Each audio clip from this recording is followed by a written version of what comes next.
there. You can't recall what the worst case scenario peak that you've been presented with is. Well, no, I'm saying there's various modelling that is done. New South Wales Health provides us with modelling, but there's also modelling done by external organisations, which New South Wales Health isn't part of. And those external organisations, as we've all publicly read, have varying degrees. Advice to you from New South Wales Health. The worst case scenario they presented to you don't recall what that is. Look, the worst case scenario varies, and it varies, and it depends on what the inputs might be. And I wish I had a crystal ball to be able to tell you. What I can tell you, the most recent advice that I have received is that case numbers are likely to continue to rise for the next few weeks, and the worst hospitalisation rate is likely to be in October. And I can't tell you any more than that, because that is the best advice that I have. Just on those restrictions, so everything is on the table at 70%.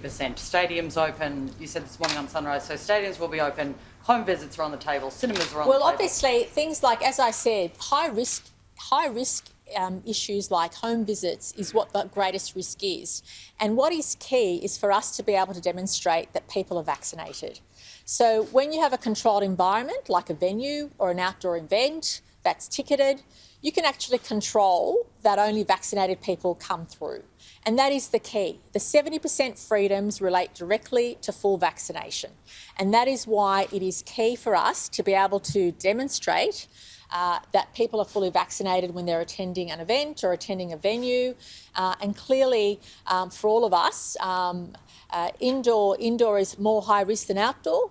But having said that, controlled, regulated environments are safer than uncontrolled environments like homes. So it would be far safer, for example, for a family to have a meal in a restaurant than it would be necessarily to have people come into their home that may or may not be vaccinated. So the key to freedoms is the full vaccination, is someone being fully vaccinated and being able to demonstrate that. And that is what we're basing our roadmap on, and that is what we'll obviously convey to the community as soon as we finalise those plans. And I'm hoping it won't be too long before we can do that, but it will reflect very closely the national plan that the Prime Minister and all the state leaders have been discussing. So it won't diverge from the national plan, but it will be our commitment to stay true to that.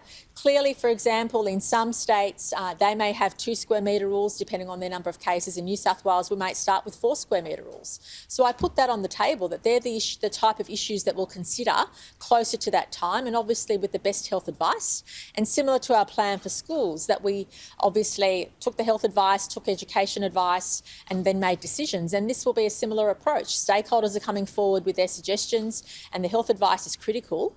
But every state can assess its own risk at 70% double dose, and I'm sure some states will continue the way they are, but states like New South Wales and Victoria will need to look more closely at what the case numbers are doing at that time. And I anticipate density may be, for example, an issue which differs from state to state at 70%, but I'd much rather know that I can go to a venue and have a meal or have a drink or get a service that I can't get now than not. And that's the strong message we want to send to the community.